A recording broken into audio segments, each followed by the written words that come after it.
Mikel Zalbidek lanbidea Eusko Jaurlaritzako Hezkuntza Unibertsitate eta Ikerketa Sailean izan du. Euskara zerbitzu buru izan da bertan.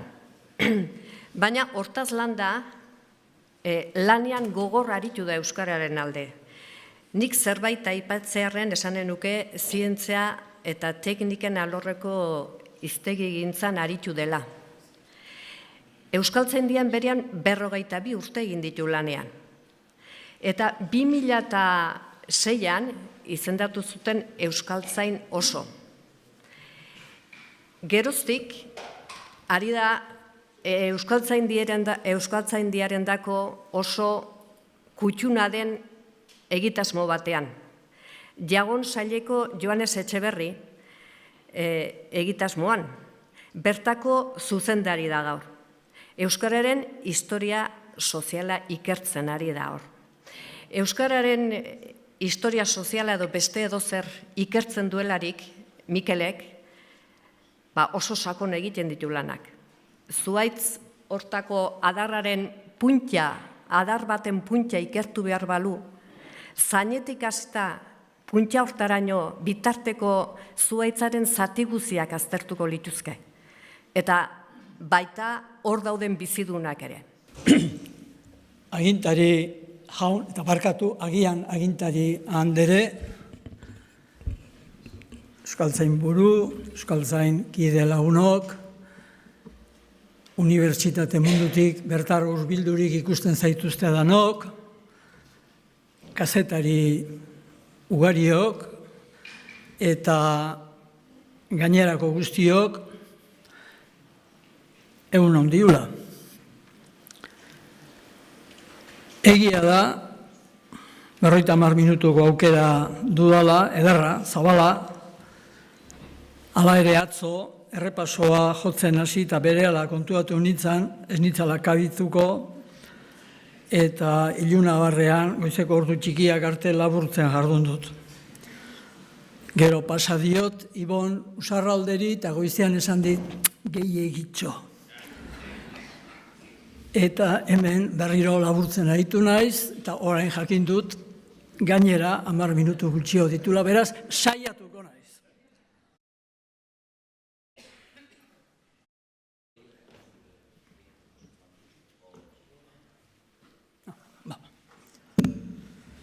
Erki, ontsia ez dakit, hitzaldiaren izenburua jarri egin zitzaidan, neu jarri nuen, aztutan hau. Nolan nahi ere, bi zati ditu.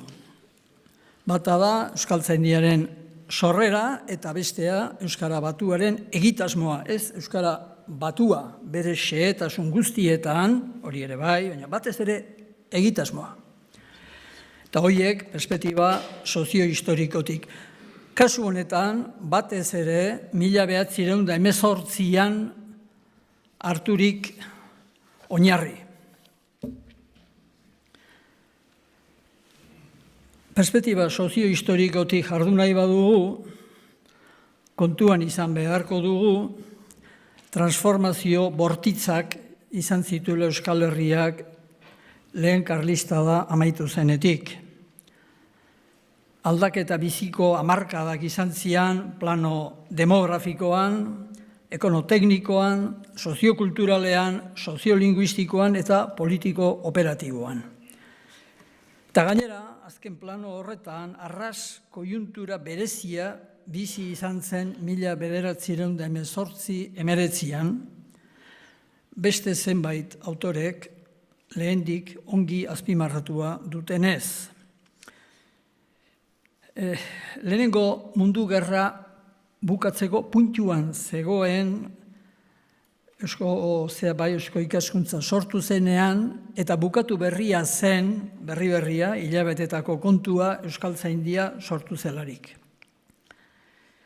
Eta koiuntura hartan, nazionalitate asko, estatu beregain izatera pasatu ziren oso denbora tarte txikian eta koiuntura hartan sortu zian bi erakunde hauek.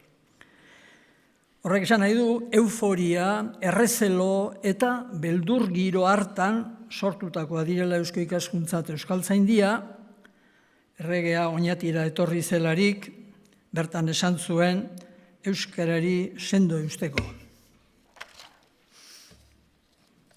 Transformazio demografikoari dagokionez, immigrazio handia izan zen, batez ere 1860 aurrea, labur bilduz, bereziki Bizkaian eta batez ere Bilbon eta bere gerribueltan.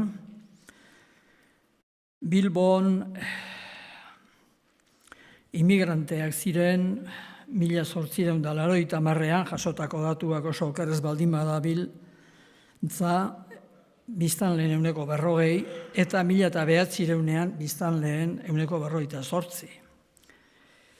Etorkin gehienak erdaldunak ziren ama hizkuntzaz, eta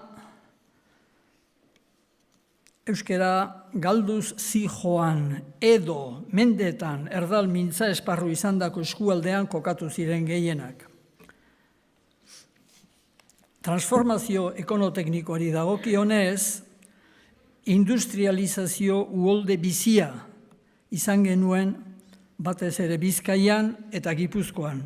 Ez bietan berdina ordea, Bizkaian mehatzea eta burdingintza, itxasontzigintza izan ziren oinarri, burdingintzak izugarrizko estanda izan zuen 1856an Bessemer prozedura sortu zenetik. Gipuzkoan aldiz, paper fabrikak, ehun langintza eta metalurgia izan ziren nagusi. Bizkaian oso konzentraturik gertatu zen transformazio ekonotekniko hori, Gipuzkoan ez. Gipuzkoan sakabanatu egin zen, eta hori zela medio industrializazio handi horretara hurbildutako langile asko eta asko, inguruko euskaldun petoak ziren, gogoratu, errenterian xenpelar bat, edo Ordizia, Beasain, Lazkao inguruko KAF fabrika handia. Eta horri guztiari, eta esan behar da, beste probintzietan, ez zela pareko industrializaziorik izan. Da beraz hor, zati banatze bat gertatu zala, eta azkenik lehenengo mundu gerrak, 1914tik 18ra, goraldi ekonomiko bizia eragin zuela Bizkai Gipuzkoetan. Transformazio soziokulturalari dagokionez, jendea kaletartu egin zen gogor, urbanizatu, hiritartu. Oain eski hasiko hemen zenbakiak eta ematen, baina nabarmena da ze abaila izan zuen prozedura horrek, berriro ere Bizkaian eta beste maila batean Gipuzkoan. Nafarroan da Araban kontuak ez zian horrela izan. Horrekin batea esan behar da, eta honek ere berezitasun puntua ematen zion garai hartan, bai penintsulan eta bai Ipar Euskal Herrian bertako gizarteari, erlijioaren presentzia eta erlijio gizon da emakumeen presentzia oso zen nabarmena eta azpimarratzekoa. Estadukoarekin ez zuen termino proportzionaletan noski parekorik.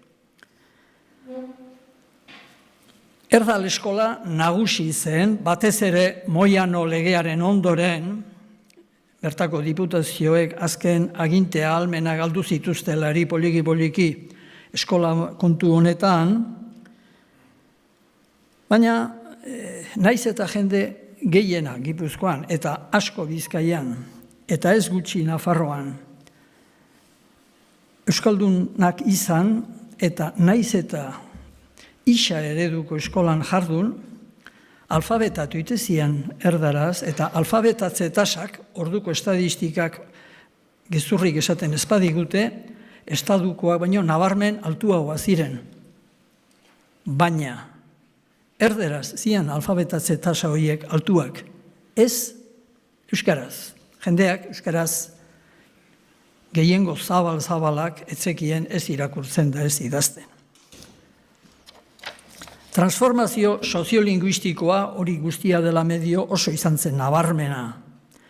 Euskarak atzerakada handia izan zuen Nafarroan 19. mendean, 18. Arabak bezala, eta ez han bakarrik. Oro har, euskaldun elebakarrak galduz joan ziren.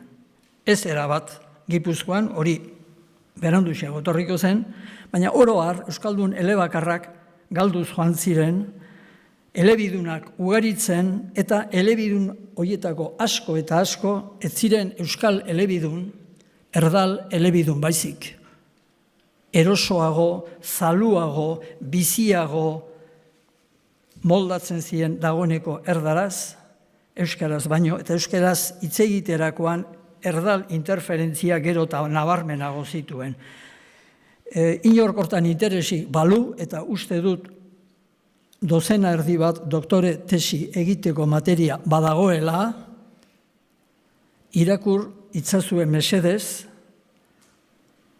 Bilbon argitara ziren Euskal Zale eta Ibai Zabal astekariak.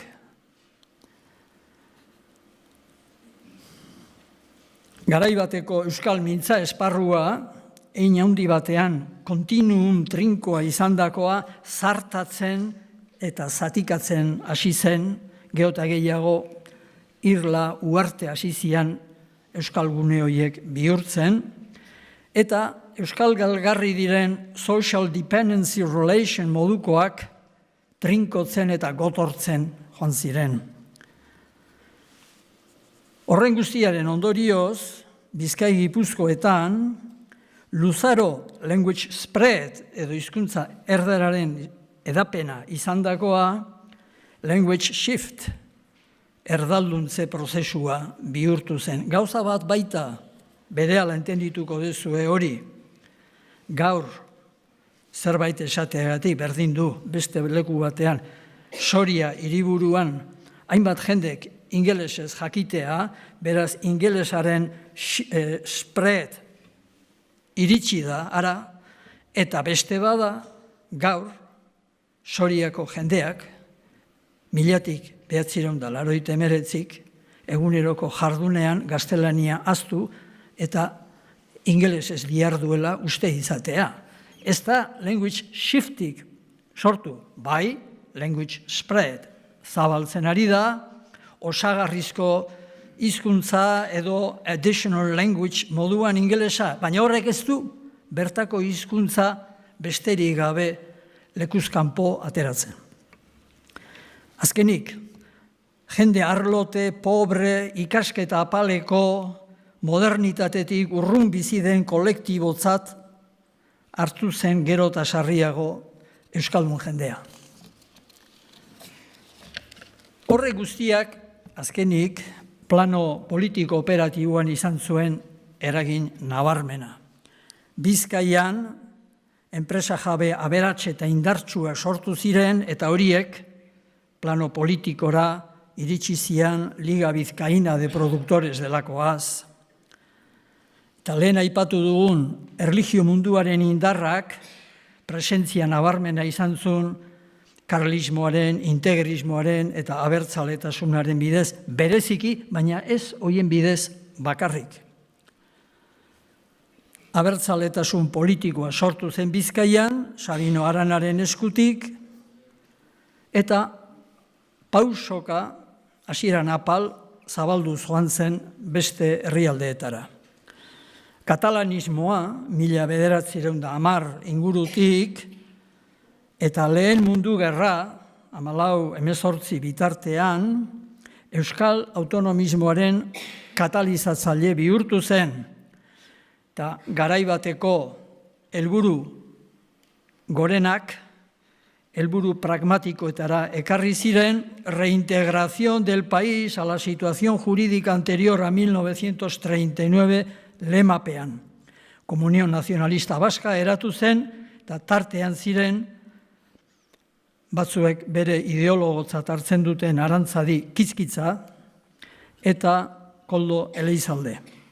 Lau diputazioak elkarlan bizian hasi ziren eta lan hartatik etorri ziren hainbat proiektu, dagoeneko Paulok uste dut esan duela baten bat, Unibertsial Baskaren proiektua han sortu baizan, eta haren jarraitzaile moduan momenturako eusko ikaskuntza eta horren barruan euskaltzaindia.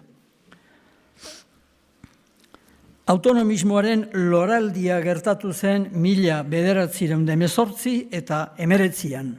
Bai, abertzaletasunak urtebete lehenago Bizkaiko hauteskundetan lortutako nagusigoagatik, pentsatu Azkoeren ikasle izandako sota semea bihurtu zela diputazioko aldun nagusi,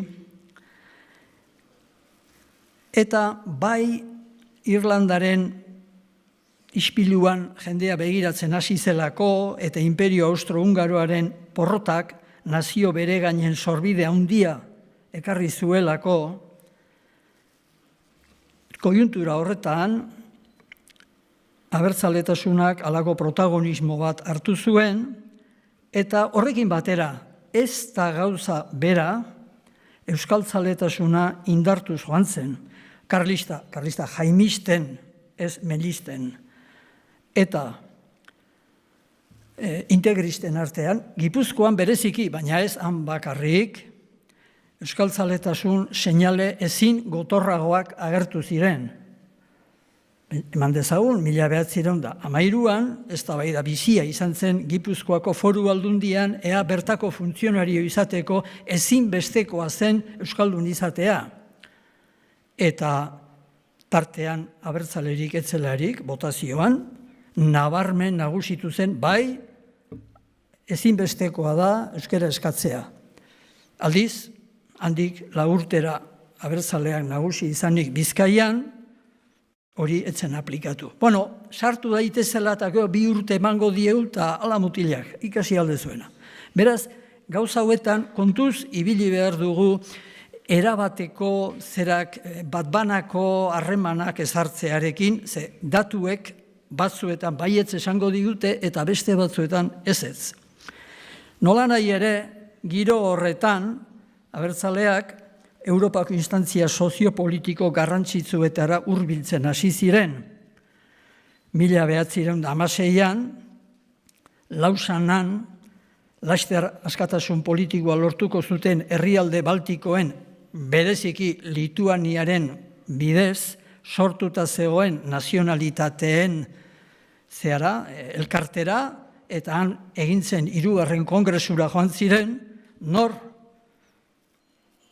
Koldo Elizalde, Isaka López Mendizabal eta Pepe Jose Izagirre. Hoietan, Euskal Herria, laster herrialde horiek askatasuna lortuko duten itxaropenez ari direlarik, eta hainbatek hala lortu dute, mapa bat egiten da, mapa hori badago, nik badut bat etxean, eta han agertzen da, ja, Euskal Herria sartuta kandidatoen moduan. Mapa oso harrigarria da, Euskal Herrian agertzen den moduan agertzeaz, baina agian badu esplikazio. Nola nahi ere, Europan leku bat hartzen du Euskal Herriak esanaz guk ere nahi genuke batean bederen geure buruaren jabe izan. Lloyd George, lehen ministro britanikoak esana du, nazio handi eta txikien eskubide berdintasunaren alde gaude aliatuok, eta ze esanik ez, Estatu Batuetako Wilson presidenteak bere 14 puntua jakinarazi dituelarik 1918ko urtarrilean, nazionalitateen irizpidea oso presente dauka ikus bereziki bertako 10, 12, 13 eta 14 puntuak.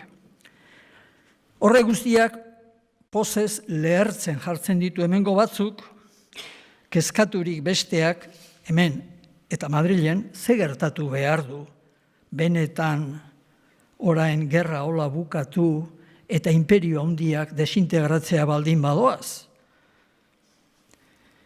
Sozialisten artean ere, hemengo batzuek, nik gogoan ditudala, Madina Beitia, Toribio Etxeberria eta Behar bada esango nuke, baina horrokerri bil naiteke Arakistain, 20 urte lehenago ez bezalako formulazio onartu zaleak egiten ari dira bai, konstelazio no kultural zahar honek behar du gerora behirako irtenbide bat eta honi leku bat aitortu behar zaio, naiz eta filosofiaz etzan hori beren sorburu. Guztiak ez dira ordea hartara biltzen, balparda batek une horretan txebertan publikatuko du bere Errores del Nacionalismo bizia, eta urte berean, beste plano batean, Pio Barojak ere momentum katastrofikum famatua, irakurtzea merezi du hemen hizketan ari garen kontu hauekin oso lotua dagoelako. Kontua da, transformazioien guztien eraginez, 1918ko irailean oinatin, Eusko Ikaskuntzak bere lehenengo kongresu egiten dula, 100 partaidez eta ia orientazio guztietako personak erakarriz. Hizkuntza plangintzaz mintzatu da, oinatin, 18an Elizalde, funtzesko txostena aurkeztu du eta hainbaten abegi ona jaso tartean Urkixorena. Eta ez ziren biztan da alderdi bereko. Badago une hartan bateratze gogo bat, eta hori agertu iten da idatziz zenbait kasutan.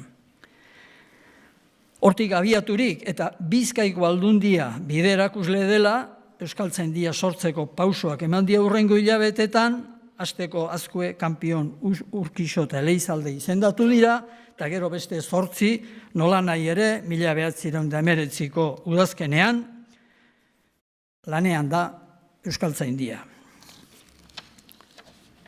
Bukatu deu beraz, zera parte hori, eta orain bigarrenari gogoz luzena behar zukenari helduko diogu. Euskara batuaren beraren egitasmoa perspektiba soziohistorikotik. Euskara batua, termino hori, ez dakigu justu, nik ez dakit justu noiz sortua den. Badakigu, Euskaltzaindia sortu eta berehala indarrean dagoela eta erabat agertzen dela 1921ko eztabaida eta konsulta handiaietan, Bilbon, Donostian, Elizondon eta Azparnen egindako haietan, eta hori bete-betean dago, bigentzia osoz. Badago mundu hortan mugitzen den kolektibo zabalaren baitan halako adostasun bat. Euskara biziko bada zerbait egin beharra dago.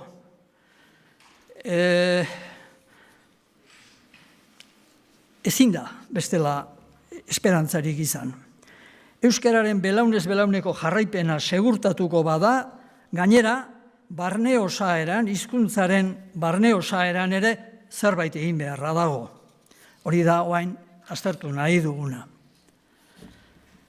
Orain, hizkuntza plangintza esaten diogu, ingelesez language planning esan zitzaion okerrezpanao lehenengo aldiz 1957an, gero 1959an, orduan ja etzan Uriel Weinreich, zea Einar Haugen baizik, gero 1976an, eta gero bestelako izen asko hartu ditu, language engineering eta beste asko.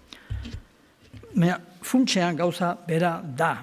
Eta gogoeta handia eginda munduan, 1950ko hamarkada hortatik, fenomeno horren gainean. Baina naiz eta mundu akademikoan nolabait esateko 60 urte dituen, hau lehendi dator, askoz lehenagotik, bai kanpoan, mundu zabalean, eta bai gurean. Aski da, Larramendiren gramatika eta hiztegia, hor daudela ikustea, eta horren intentzioa, ez hori bakarrik, baina bai nagusiki, hizkuntza plangintza modu bat zela.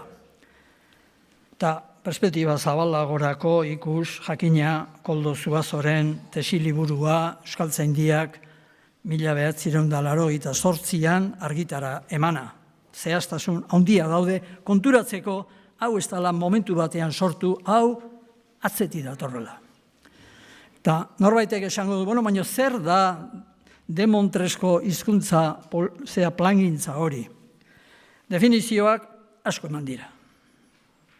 Hasi litezke hasierako sinplenetatik, hasi liteke edo geroko konplexuagoetara iritsi. Ni atzeko zaurre hasiko naiz, Robert Cooperrek 1989ko bere Language Planning and Social Change delakuan, eta labur esango izu eta saiatuko naiz olako besterik ez esaten, honela definitzen du hizkuntza plangintza.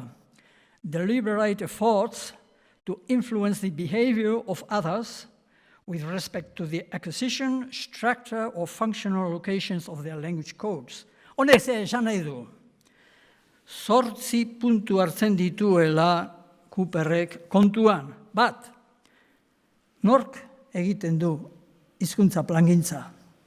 Izan liteke goi mailako aginte esfera, izan liteke hiztegigile bat, izan liteke euskaltzale elkarte bat, era askotakoa da nor hori.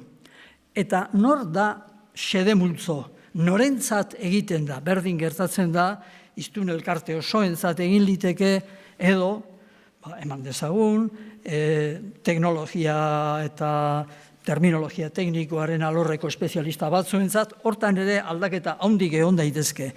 Zertan eragin nahi da? Hizkuntzaren barne osaeran, bere barne osaerari konfigurazio finko bat eman nahi zaio, lehengo zenbait gauza aldatu nahi dia, osatu, aberastu, sinpletu, edo acquisition eskuratze kontuan. Jendeak ikas dezan nahi dugu, eta jendea izan daiteke erdalduna euskaldundu dadin nahi dugu, edo izan liteke etxetik euskaldun diren horiek hitz egiten badakiten, baina euskararen erregistro jaso formalik ez duten eta irakurtzen da idazten euskaraz ez dakitenek hori ikas dezaten zinez pentsatzen baita eta ez motiborik gabe horrek lagundu egingo diola euskal hiztun elkarteari belaunez belaun biziri jarraitzen. Eta ze xede helburu dute horiek? Oso xede helburu diferenteekin egiten da hori, eta ze baldintzatan, eta ze baliabidez, eta erabakiak hartzeko ze prozeduraz, eta ze ondorio lortzen dira. Egundoko anistasuna dago hizkuntza plangintzaren munduan, eta askotan guk geure neurriko zea trajea ikusten dugu, baina pentsazazue hori benetan arropa den da handioitako batera jundan kabitzen dien guztiak ainako anistasuna badagola hemen ere. Ba aldu horren barruan, anistasun horren barruan, gure korpus plangintzak nolabaiteko berezitasunik, bai, bat, gutxi idatzitako hizkuntza da gurea, gutxi beti da erlatiboa, baina ez da literatura zahar handirik duena, hori biztan da. Eta hortarako motiboak bat baino gehiago dira. Pedro Madariagak, 1585 bere honra de escribano zen badakizu zer esatezun. Yo no puedo dejar de tomar un poco de cólera con mis vizcaínos, porque no se sirven de ella, de la lengua, en cartas y negocios. Dabar. Hor, ikuspegi bat dago. Si ez hau posible den.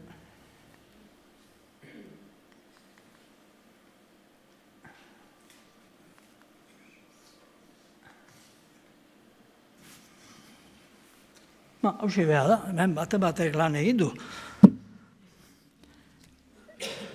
Euskara Abstandsprache da, ez da, nahiz eta hori ere baduen, Ausbausprache.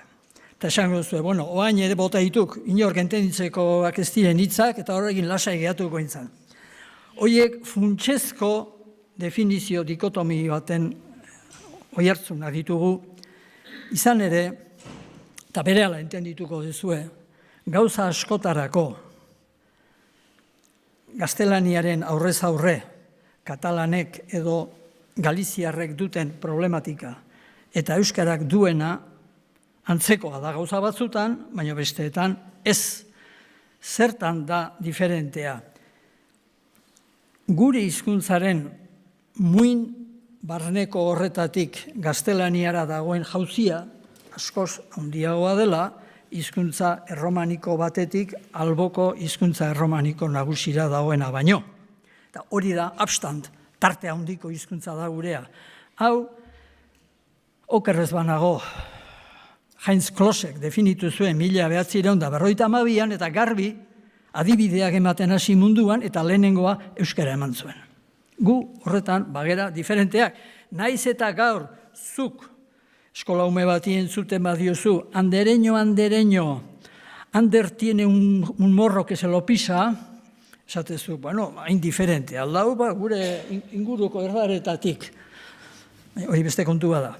Hizkuntzaren muina, bizirik dirauen artean, bada gaztelaniatik urrutikoa. Pierre Lafitteek bere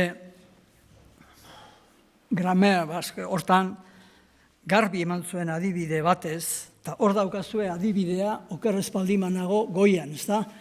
Frantsesez eta euskaraz, eta esaten du hizkuntza batean hola egina dago esaldia, eta bestean hola justu antimetrikoak dira. Justu antimetrikoak. Jakina, gure Pierresek ere seguru asko bi aldiz pentsatuko zuen adibidea jartzeko eta seguru asko zuen itxusiena jarriko, baizik argiena, deigarriena eta nahi badezue ikusgarriena. Baina hori euskara jatorra denik ez dugu ukatuko, naiz eta euskararen egitura eta inguruko erdarena beti inundik inora antimetrikoa ez den. Baina izen sintagmaren, eta hemen daukagu espezialista, izen sintagmaren egituran ezkerredapenak, aldapeko sagarraren adarraren puntan, eta horrek erromantzezkoetan duena berriro ere antimetrikoa da. Hor badaukagu euskaldunok onerako, bai, eta gaitzerako, baita ere berezitasun nabarmen bat oso kontuan hartu behar dana gure korpus plangintza egiterakoan. Ez baita gainera euskarak frantsesarekin edo euskarak gaztelaniarekin duna, berdin du jarri itzazue hor ingelesa eta alemana eta oro har hizkuntza indoeuroparrak eta guztiak danak doaz bide batean, danak doaz hola eta gu olagoaz. Beraz, hor badago oso sakona den kontu bat eta ez da hitz potolo bat edo beste jarri nahi izatia. Importantea da jakitea hizkuntza plangintza ez dela zientzia, ez zientzia hutsa bederen, eta askotan bere estatus teorikoa ere oso da eztabaidatua eta nik uste gehienek esaten dutela oraingoz ez duela halako estatusik. Hizkuntza plangintza askotan horrela esan da eta bereziki Fishmanek value laden da. Balorez, balioespenez kargatua dago. Ez da neutral, huts, imakulatua. Beste zerbait da. Jakina, galderak egiten dira hor, eta galderak badakizue zein diren. Galtzen ari alda euskal konstelazio etnokultural hori, eta horretan gehienek esango dizute, bate, eundoko txistu bizian aide galtzen da, bai, galtzen bai, baina bueno, poliki, bien, baina guztiek esango dizute, bai, hori galtzen ari da. Aldiz, galdetzen badezu, eta egoera hortan euskara salbatu aldaiteke, eta hor urak banatu egiten dira. Batzuek, demagun askoek esango du, bai, salbatu daiteke, ni baki nola gainea. Beste batzuk, unamunok esango dizute, ez. Horrek, bere barruan, bere erraietan, ongi iltzaturik dama, gaitza, orbana eta zikin mantxa, euskarak naitere ez du balio. Eta hartarako egokitzen saiatzen bazeat ere, ez du balio izango gizarte modernoak, berezkoak dituen kontzeptuak eta formulazioak adierazteko. Hurrengo galdera da, salbatu baldin baliteke, galbide horretatik atea eta salbatu nahi aldeu, eta berriro ere batzuk esango izute, igual salbatu liteke, baino Neregatik ez, nik ez daga, bate beharrik. Eta batzuek, 3 filtroak gainditu dituzten, normalean euskaltzalerik, euskaltzaleenek, esango dizute, bueno, komentzituta gaude, hau okerrea dijoala eta salbatu egin nahi deula, eta gainea sinistuta gaude, hau salbatu litekela. Beraz, ze egin behar da salbatzekotan. Eta hori da, funtsean, hizkuntza plangintza. Plangintza honek, Fishmanek hil aurretik egin zuen sailkapen dikotomikoaren arabera, oso alde batean kokatzen gaitu euskaldunok. Bere gaintasun gogoak, berak independence esango zukeen, eragindako hizkuntza plangintza da euskaldunona.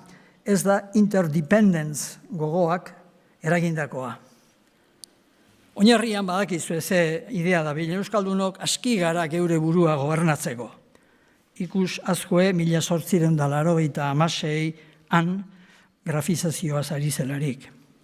Eta horregatik dute gure artean hainbat pisu, hausbau lanketak, hori gaur ezingo dugu jolandu, garbizaletasunak, askotan gure belaunaldiak era despektiboan tratatu du garbizaletasuna.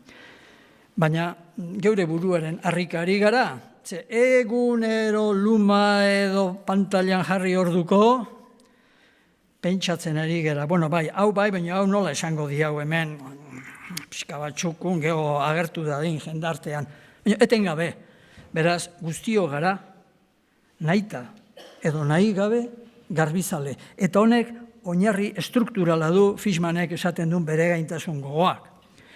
Eta, hau gauza berriagoa da gure artean, iturri klasikoen ganako begirunea. Hau, batez ere nik esango nuke, Michelenarekin ikasi genuela. Lehendik ere bazian honelako joerak, baina berak ekarrizun batez ere autore zaharrak eta nolabait lehenaldi eder noble batera iristeko zubigintza. Zertarako da hizkuntza plangintza? Gauza askotarako adibide pare bat emango dugu, ardezagun Nebrixa, 1882, kolonek eta gainerakoek Amerika deskubritu zuten urtea. Ala dio, komplikatu auto luzeago dio, baina labur esan da, ala dio Nebrixak bere gramática de la lengua castellana famatuaren sarrerakoan. Que después que vuestra Alteza metiese debajo de su yugo muchos pueblos bárbaros y naciones de peregrinas lenguas, y con el vencimiento aquellos tenían necesidad de recibir las leyes que el vencedor pone al vencido, y con ellas nuestra lengua. Entonces, por esta mi arte gramática, podrían venir en el conocimiento de ella, de la lengua castellana, como ahora nosotros deprendemos el arte de la gramática latina para deprender el latín. Eta jarraitzeu, y cierto así es, oain ez da barbaroekin etxaiekin ari, etxeko eta etxe ingurukoekin baizik, y cierto así es que no solamente los enemigos de nuestra fe, que tienen necesidad de saber el lenguaje castellano, más los vizcaínos, navarros, franceses e italianos, y todos otros que tienen algún trato y conversación en España y necesidad de nuestra lengua, si no vienen desde niños a deprender por uso. Konturatu, noren konpainian jartzen gaitun Nebrixak, konturatu euskaldunok berriro ere bitan banaturik agertzen garela, Valladolid, Salamanca aldetik begiratuta euskaldunok bizkaino gara, Zaragoza, Valentzia aldetik begiratuta, aspaldi esplikatuta dagoen bezala, guztiok Navarro, Naharro, tabar gara. Eta hemen ere berdin agertzen da. Nola nahi ere, eta hau importantea da bigarren oharra, konturatu horrez dela planteatzen euskaldunek utzi egin behar dute euskeraz egitea, eta dana gaztelaniaz egin behar dute. Esaten dena da, beraiei alako menizaienez, euskeraz jakiteaz eta egiteaz gainera ikas dezatela gaztelania eta hortarako da nere liburua. Hau language spread da, ez da shift. Eta hori funtsezkoa da, perspektiba historikoan gauzak noiz nola gertatu dian ulertzeko. Beste bide bat, hori da, oain ikusi dugun, hizkuntza plangintzaren xede helburuetako bat. Beste xede bat, demagun 1586ko doktrina cristiana en romance y vascuence, para las tierras vascongadas de su obispado, reducida por tal al lenguaje más común y más usado y que con más facilidad se entiende en todas ellas. Hau hizkuntza plangintza da lehenengo lerrotik azkenera. Zein da xedea? Dot esparruko elizbarrutian, sarrien darabilten eta errazen ulertzen duten euskara moldea aukeratu. Erabilera eta ulermena da horko irizpide nagusi. Erabilera zabalena eta ulermen argiena. Hor, hizkuntzaren jatortasuna, garbitasuna, dotorezia, beste euskalkiekin batera jutea eta horrela euskaldunen batasuna eta bar, ez dira zertako kontuan hartzen. Kontuan hartzen dena da, ze ereduk funtzionatuko du, ze nik doktrina erakutsi inbar diet, ikasi inbar dute eta ikasiko baute, liburua entenditu inbar dute.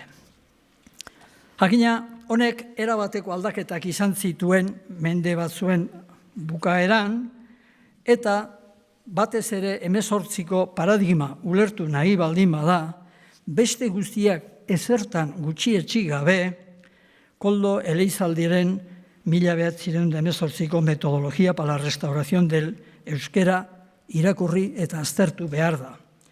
Bi zatitan partitua dago, lehenengoa restauración social de la lengua, hau da status planning, bigarrena restauración literaria de la lengua, hau da corpus planning. Eragin handia, nire ustez izugarria izanik du txosten ark. Hori oso ondo atzematen zuen Bilasantek eta Mitxelenak ikusi bestela zenbatetan oinarritzen diren Eleizaldek dioen moduan, berak lehen da bizi zea bat egiten du, diagnostiko bat, falta una literatura escrita antigua y a falta de tradición, los escritores euskaldunes utilizan el lenguaje oral del pueblo, como hay mucha diversificación popular, la escritura está muy diversificada. Y esta situación me parece insostenible. Eta esaten du, horri aurre egiteko, hor 3 diversifikazio daude, diversifikazio ortografikoa, fonetikoa eta dialektala, eta 3 unifikazio egin behar ditugu, 3 batasun eragin behar ditugu. Unifikazion ortografika, bere ustez lan txiki eman behar zukeen, etzekien gizajoak atxerekin ze gertatuko zen, eta berak erre gangarduna edo esaten dudala oberena, eta oain ez gaurtan sartuko,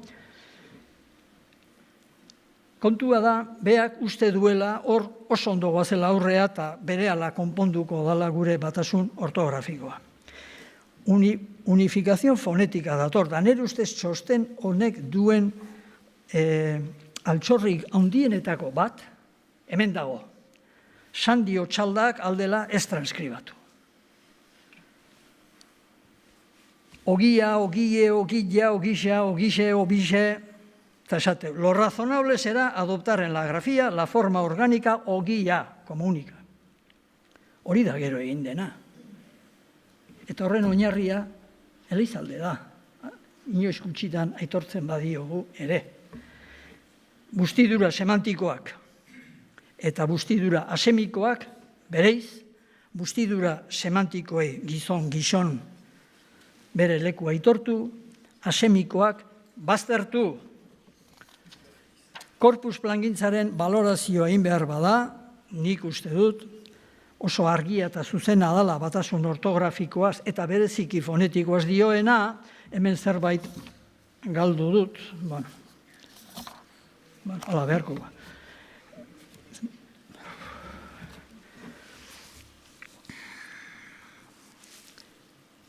Kontua da, hortan zuzen ibilia dala oroar, eta niretzat fonetikoan bereziki zuzen, aldiz, batasun dialektalenean gauza batzuk aski argi daude, eta batez ere bukaeran esaten duena gero, Baionan, 74ean eta 75ean egindakoa da. neurri ohargarri batean, ez erabat. Eta ez dugu jakiten konektatzen, baina berak hau egin behar da esaten du, eta Baionan neurri batean hori egintzen. Aldiz, ohiko hitz altxorraren proposamena bada zentzuzkoa idatzita dagoen moduan luz zabal eta zehaztasunik gabe, esandakoa ondo dago, baina modernizazio esparruko terminologia teknikoarenak utxarte nabarmena ditu. Berak usten du, guk ezin dugula hipotenusa esan, hori latinetik edo, grekotik datorrelako, eta geu sortu behar dugula, ezin bestean behin eta berriro. Eta horrek halako benetako muga handia sortu zion euskarazko testugintzari. Eta gainera, beak, eta hontan oso da sinistun sineskor, uste du estandarizazioa kodifikazioa dela. Asko dakiten batzuek, esan dezatela hemendik aurre honekola behar du, koma, eta herriak egin dezala hori. Hain errez eta hain simple. Gertatzeana da, hori agian 18. mendean, monarkia absolutuen garaian, ein batean ez erabat, posible izan zitekeela, 20. mendean ez.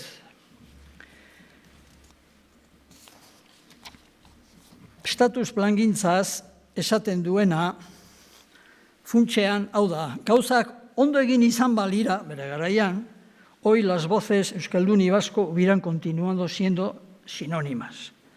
Baina ez dira ondo egin, eta izan ere, desde bastante antiguo las clases preeminentes comenzaron a desestimar el idioma propio en tales términos que hemos llegado a una situación verdaderamente lamentable de que el idioma propio, en lugar de ser la característica general del pueblo, ha venido a ser una especie de distintivo de la clase social inferior. Hori, egia da. O sea, tuvo una sola excepción, las familias antiguas de Guipúzcoa, baina esaten du. Pero aún en este caso el euskera no solía servir en esas familias más que para hablar a los niños hasta los 10 años y a las muchachas de servicio. Este es un mal gravísimo, esaten du, eta esaten, bueno, eta orduan zein behar dugu. Eta bere planteamentua, hau da, status planning, hau da. Si la deseuskarización ha venido de arriba abajo, que el remedio venga por las mismas vías. Que quien se crea deudor pague la deuda. Que quien deba reparar, repare el daño. En la restauración social del euskera, todo debe esperarse de la acción de las clases altas y clero. Hemen biztan da oso urruti dabilela hizkuntza soziologiak behin eta berriro munduko kontestu gehienetan aurkitu duen situaziotik. Oso urruti dabil. Alde hortatik, inoiz uste entzuna dudala eta berea ere immaculate sociolinguistics moduko bat izan zen. Horbani gabeko mundu guztiak zuzen eta txintxo jokatzen badu, hau errez konponduko dugu. Ez dago hau hain astirik gauden emateko, eta esan dezagun,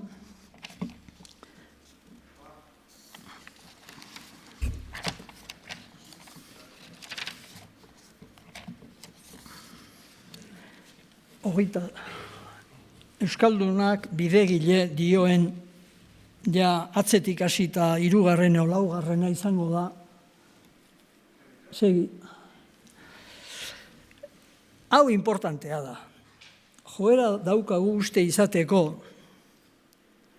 geuk hain ohitura handia izanik geure zilborrari begira egoteko kanpoan zerikasia ugari eta ederra dagoela eta guk gizajook ez dakigula ezer. Eta hori ere ez da egia. Egia da kanpoan zerikasia ugari dagoela eta ederra, eta nire ustez ezinbestean eskuratu beharrekoa, baina hainbat kontutan gure arteko gogoetagile arkitsuenek erdi-zerdi asmatu izan dute eta zertan eta irizpide nagusietan, ardatzetan, ez detalle txikietan. Beitu, status planning eta corpus planning esan bezala bi zati dira, teoria soziolinguistiko ezagunean. Hori normalean esaten da, eta uste dut egia dela, Heinz Klossek atera zuela 1969an. Eta geho, Robert Cooperrek handiko gehi urtea, 3 bat erantzi zion acquisition planning aurrekoek statusen sartzen zutena. Eta Fishmanek dio, hori biak batera joatekoa dira, lehen, ez dago hemen, Euskaltzain buruari entzun diogu, biak batera eramatekoa direla, eta hori Fishmanek bereziki dio. Hauek ezin dira bi gauza aparteko izan, hauek lotuta joan behar dute, eta gehiago dio, eta zentrala status da, ez korpus. Korpusean jardutea, ze status izango duen hizkuntza basetan ibil gaitezke. Oain hori dana ikusi 79an, 89an da 2006an esan dela, eta gatozen guk zer esan dugun. Euskaltzaindia 19an sortu zenean, Klossek bezala 2 zati egin genituen. Xede helburu berberarekin, Jagon eta Iker, diferentzia bat egin.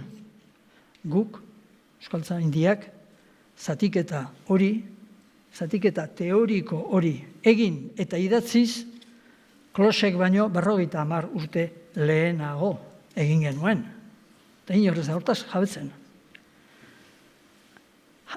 Jakina Euskaltzaindiak 19an esandakoa funtsean Eleizaldek urtebete lehenago 18an esandakoa da. La restauración del idioma vasco es susceptible de ser considerado desde 2 puntos de vista. Aspecto social, los postulados y condiciones a los que habrá que someterse una restauración del idioma vasco en el uso diario y corriente de todas las clases sociales del país euskaldún, y restauración literario-científica de nuestro idioma para que el euskera resulte capacitado y apto para todos los usos de nuestro pueblo en las diversas manifestaciones. Bien,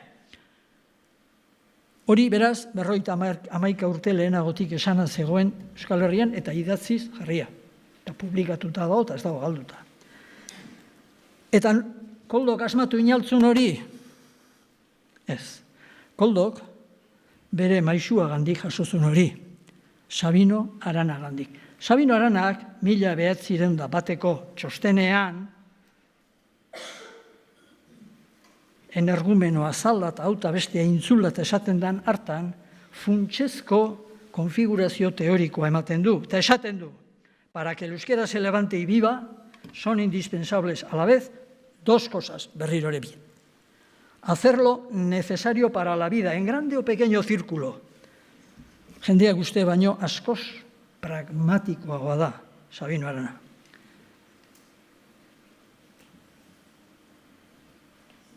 Beraz, hacerlo necesario para la vida en grande o pequeño círculo dentro de su propia tierra y hacerlo apto de satisfacer estas necesidades. Beraz, pentsa zezuek gauza hauetan, neurri batean bide gile izana garela, eta igual eunen batean txostenen bat edo artikulun bat egin beharko da, eta kanpoko aldizkarietara bidali, gu ere, ez gehala, beste munduko gauza, baina eulikaka ere ez garela adierazteko. Ba aldago, zango diezu, baina dana jarraipena izan bada, orduan ze esate idazu. Eleizaldegandik, gaurko euskerara ez dagoela alderik, egongo ez da ba. Ikus ditzagun, nun dauden alde nagusiak, hau, 2 minutu. Ortografian, gerra ondoan, H letra sartu da, hegoaldean, sartu, bir sartu, iparraldean mugatu, PH, TH, KH, bustidura asemikoak alde batera utzi dira, zer naiz eta Eleizaldek esan, hola egin behar da, euskeraz gehientsuen idazten eta irakurriena omentzen kirikino batek esate baterako beste bidea zerabilen, mogelen da tradiziotik, Sabinoren bidez hurbilago zegoen horrek. Sandiak alde batera utzi dira, beraz, Eleizaldek esaten zuen bezala, ogia esaten da. Eta morfosintasian lehen deklinabide eta aditz baturik ez genuen, orain bai, hori gramatika aldetik eta hizkuntzaren finkotasunerako eta idazleen segurtasunerako erreferentzia konzeptual sendo bat izatea izugarri da importantea. Eta deigarria da niretzat nola halako suak eta garrak piztu ziren atxerekin eta aditza lasai pasa zen, neurri batean bilerak uste dut hemen egin zirela Arantzazun, ze argazkiren batean agertzen da, aditz batua prestatzen zuen taldea, eta uste dut hemengo argazkia dela, eta hori aurra atea zen. Besteri da, itzaltxorrean eta kultura hitzetan, leheno etzegon hiztegi baturik, eta terminologia teknikoa garatu gabe, barne eraketa asko ex novo egin nahi izan zen urrutizkin eta beste asko, manipulazio fonetikoa zenbaitetan, Brusenek eta bakizue etxe-etxa, done, etxadone, kendue, txadon. Horregatik esate zion Urkixok Eleizalderi, baita nik nola esan, esaldezu zan behar txadone, hain polita eta bitu, zuk apellidu aldatzen dezunean, eta txadonalde izenpetzen hasten zarenean, ni ere hasiko naiz Elizari behar badata akaso txadon esaten. Mailegu zaharrak kendu egin ziren, Kolore, Fede, Eliza, berriak ez ziren hartu eta maileguzko kulturitzik ere ez. Aldiz gero, gerra ondoren, hiztegi batua badugu, hori nahiko gauza berria da.